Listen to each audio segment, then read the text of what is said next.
जी हाँ, हम आपको अपडेट करते हैं मुल्क में जारी सैलाबी सूरत हाल और मानसून बारिशों से होने वाले नुकसान से मुतालिक। सबसे पहले बात कर लेते हैं कि पूरे मुल्क में ओवरऑल जो NDMA के फिगर्स हैं वो क्या कहते हैं, कितने अफराद जहाँ बहाक हैं, कितने गाँव देहात हैं जो मुतासर हो रहे हैं। NDMA के फिगर्स जो आ रहे हैं, जो इस सैलाब से मुतासर अफराद हैं वो तकरीबन 15 लाख से ज़्यादा अफराद हैं जो शदीद मुतासर हुए हैं पूरे मुल्क में जो जारी सैलाबी सूरत हाल थी उससे, और 130 के करीब अफराद जो हैं जाँ बहक हुए हैं पूरे पाकिस्तान में, जबकि ज़ख्मियों की तादाद 60 के करीब बताई जाती है, जबकि 2000 से ज़ायद गाँव देहात ऐसे हैं जो शदीद मुतासर हुए और 3000 घरों को नुकसान पहुंचा है।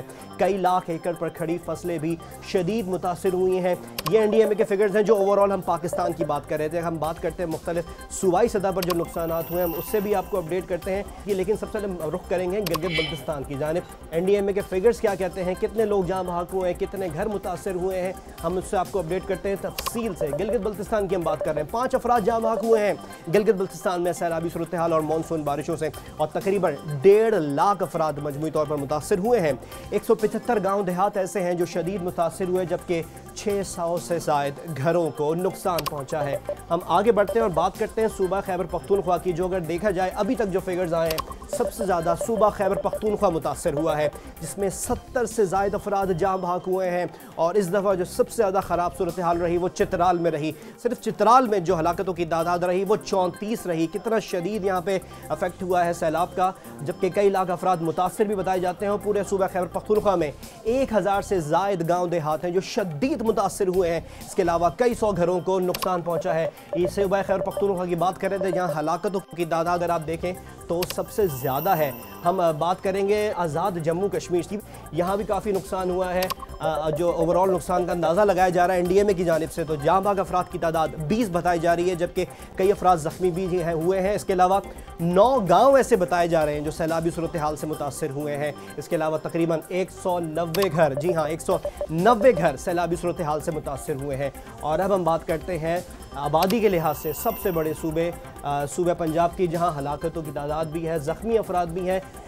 तो जो NDMA के फिगर्स हैं यहाँ भी काफ़ी रिलीफ ऑपरेशंस किए गए, जिसके बाद सिचुएशन बेहतर होती जा रही है। 21 अजला हैं जो ऐसे सैलाबी सूरत हाल से मुतासर हुए हैं। इसके अलावा 3 लाख से ज़ायद अफराद ऐसे हैं जो मुतासर हुए हैं सैलाब और मानसून बारिशों से।